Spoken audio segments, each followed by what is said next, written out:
ঘুম আর কাটে না, সারাদিন ঘুমাতে পারলেই ভালো। কি ক্লান্ত দেখো, এটা আমার ছেলে। তো রাধে রাধে বন্ধুরা, ভিডিওটা শুরু হলো। দেখো দিনটা রবিবার, ওর আমার ছেলের আঁকার সব স্টুডেন্টরা আসে, ও বাড়িতে আঁকায়, আবার গিয়েও আঁকায়। এই স্টুডেন্টরা এসে বসে আছে আর ও গেঞ্জি টেঞ্জি পরে যাচ্ছে এবার আঁকাতে। ও পাশে স্টুডেন্টরা সব বসে রয়েছে, আরও স্টুডেন্ট আসবে, 3 জন সবে এসছে, আরও আসবে সবাই।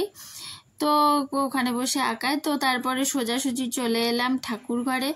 দেখো দ্বাদশীর দিন ভোগ হবে ঠাকুরের, ভোগের দিন আমি তাড়াতাড়ি করে পুজো দিয়ে নিয়েছি, পুজো দেওয়া কমপ্লিট সব।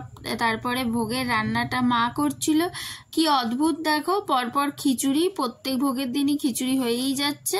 নাতি তার ঠাকুমার কাছে বলেই যাচ্ছে যে খিচুড়ি খাবো, আর আম্মাও সেটা শুনে খিচুড়িই রান্না করে যাচ্ছে, যেদিনই ভোগ হচ্ছে সেদিনই খিচুড়ি। এই দেখো ডাল ঠাল ভেজে রেখেছে মা, আর এটা এর মধ্যে জল গরম হচ্ছে, খিচুড়ি রান্না চলছে।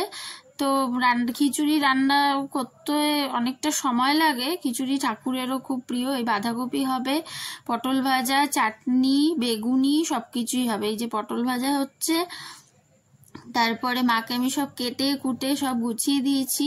এই বাঁধাকপি সেদ্ধ করেছে মা, সেটা জল টল ঝাড়িয়েও দিয়েছি। আর এই যে খিচুড়িটা দেখো হয়েছে, সুন্দর টেস্ট হয়েছে খিচুড়ি। প্রসাদের খিচুড়ির স্বাদই আলাদা, আর আমার ছেলে সেটা ভুলতেই পারছে না। আর এটা দিয়ে বেগুনি হবে। তো এই দেখো প্রসাদ, ঠাকুরের ভোগ হয়ে গেছে। কত সুন্দর লাগছে, দেখতেও ভালো লাগছে, খেতেও খুব সুন্দর হয়েছে। দেখো খুব সুন্দর প্রসাদ। তো তারপর গোপালকে দর্শন করো, এই যে গোপাল বসে আছে, গোপালের খাওয়া শেষ। তারপরে আমরাও খেলাম দিলাম। তো ভিডিওটা এখানেই শেষ। রাধে রাধে, সবাই খুব ভালো থেকো।